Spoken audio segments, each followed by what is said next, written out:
कक्षा 7वीं के सभी बच्चे देखो, कक्षा 7वीं के नागरिक शास्त्र में देखो लेसन नंबर अभी 2, नागरिक शास्त्र का लेसन नंबर 2, संविधान की उद्देशिका। अब यहाँ पे अपने को देखना है संविधान मतलब क्या। अपन ने पहले जो पाठ में है वो संविधान समझ लिए कि अपन ने संविधान किसने बनाया है, क्या है संविधान, है ना। तो अब देखो अपने को देखना है उसके उद्देश्य, संविधान के क्या उद्देश्य थे।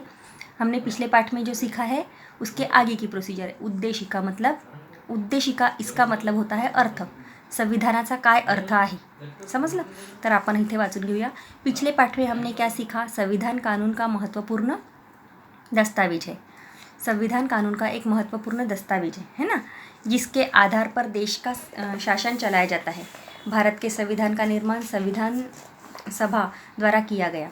हमने हमारे जनप्रतिनिधियों को संविधान के कानून और के अनुसार ही देश का कार्य चलाना पड़ता है। यह अपन ने पहले पाठ में पढ़ लिया है। आज अपन देखते हैं आगे का। संविधान हमारे देश का मौलिक और श्रेष्ठतम कानून है। इसको अंडरलाइन करो। सबसे पहले इस वाक्य को आपको अंडरलाइन करना है। संविधान क्या है, हमारे देश का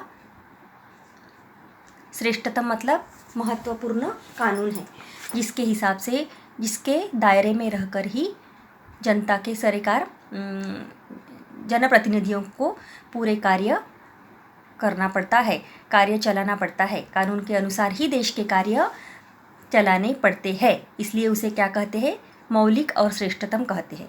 किसी भी कानून को बनाने के पीछे कुछ निश्चित उद्देश्य होते हैं। देखो उद्देश्य का अर्थ यहाँ पे समझ में आता है अपने को। किसी भी कार्य को बनाने के पीछे उसका निश्चित उद्देश्य होता है। तो संविधान बनाने के पीछे भी कुछ ना कुछ उद्देश्य होगा कि नहीं, कि ऐसे ही बना लिए, जिसको लगा उसने कॉपी पेन लिया और लिख लिए, ऐसा है क्या, नहीं। तो जनता को कुछ भी तकलीफ न हो, जनता स्वतंत्रता से अपने अधिकार का पालन, जनता को अपने अधिकार का पालन करने के लिए मिले और जनता के ऊपर कुछ भी अत्याचार न हो।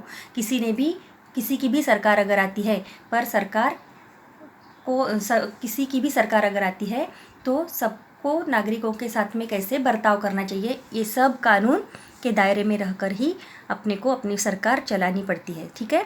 तो वह उसका उद्देश्य था कि नागरिकों को तकलीफ न हो, ये संविधान का उद्देश्य था।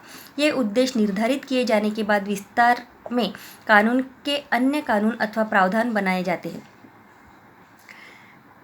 ये जो उद्देश्य है, ये उद्देश्य को समझकर कानून में, जिसमें अलग अलग कार्य को देखकर अलग अलग कानून बनाए जाते हैं। जैसे छोटे मतलब बच्चों के लिए पढ़ाई का कार्य, शिक्षा का कानून, है ना।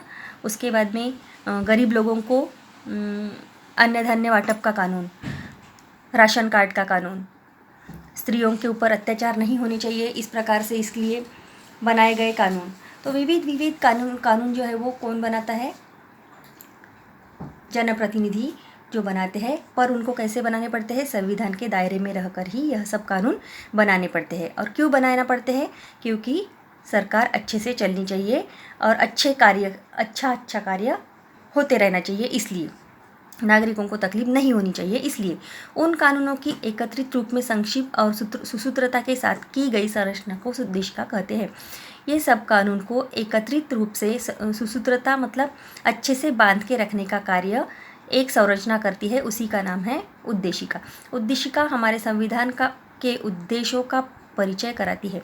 उद्देशिका हमारे संविधान के उद्देश्यों का परिचय कराती है।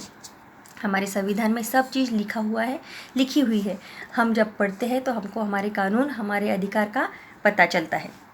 करके देखो, संविधान की उद्देशिका पढ़ो, उसमें आए हुए शब्दों की सूची बनाओ। ये शब्द तुम अन्यत्र कहाँ पढ़ते हो, अभी आप लोगों को करके देखना है। हम सभी भारत के नागरिक हैं। हम सबको संविधान पता है, क्योंकि हम लोग स्कूल में आते बराबर प्रार्थना के साथ में क्या बोलते हैं, रोज संविधान बोलते हैं। क्यों बोलते हैं, क्योंकि हमारे अधिकार हमको पता रहने चाहिए। बचपन से ही हमारे अधिकार हम भूलना नहीं चाहिए, इसलिए हम लोग संविधान रोज बोलते हैं।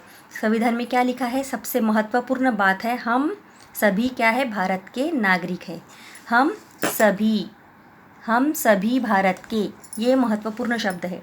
क्या है, हम सभी भारत के नागरिक हैं। यह शब्द कभी भी भूलना नहीं है, यह संविधान में लिखा है।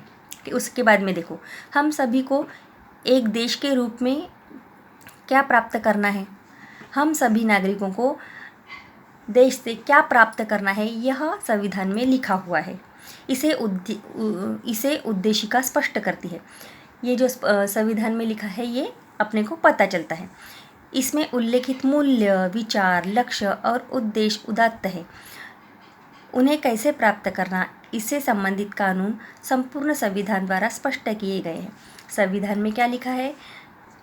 मूल्य, विचार, लक्ष्य, है ना, सभी चीज़ उसमें लिखी हुई है और संपूर्ण कानून जो है वो संविधान द्वारा स्पष्ट किए गए हैं। सभी जो कानून है संविधान में लिखे हुए हैं। अब देखो, संविधान की उद्देशिका का प्रारंभ हम भारत के लोग शब्द से होता है।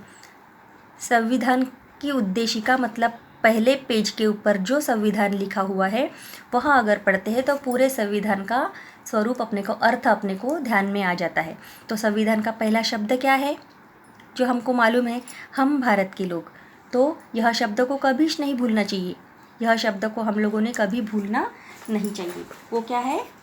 महत्वपूर्ण शब्द है। तो उसमें क्या लिखा गया है? हम भारत के लोग। इसमें भारतीयों के उस दृढ़ संकल्प का उल्लेख है जिसके अनुसार सभी भारतीय भारत के एक प्रभुत्व संपन्न समाजवादी पंथ निरपेक्ष लोकतंत्रात्मक गणराज्य बनाने के लिए कटिबद्ध है। इस संकल्पना की प्रत्येक अवधारणा का अर्थ हम समझेंगे। हम भारत के लोग।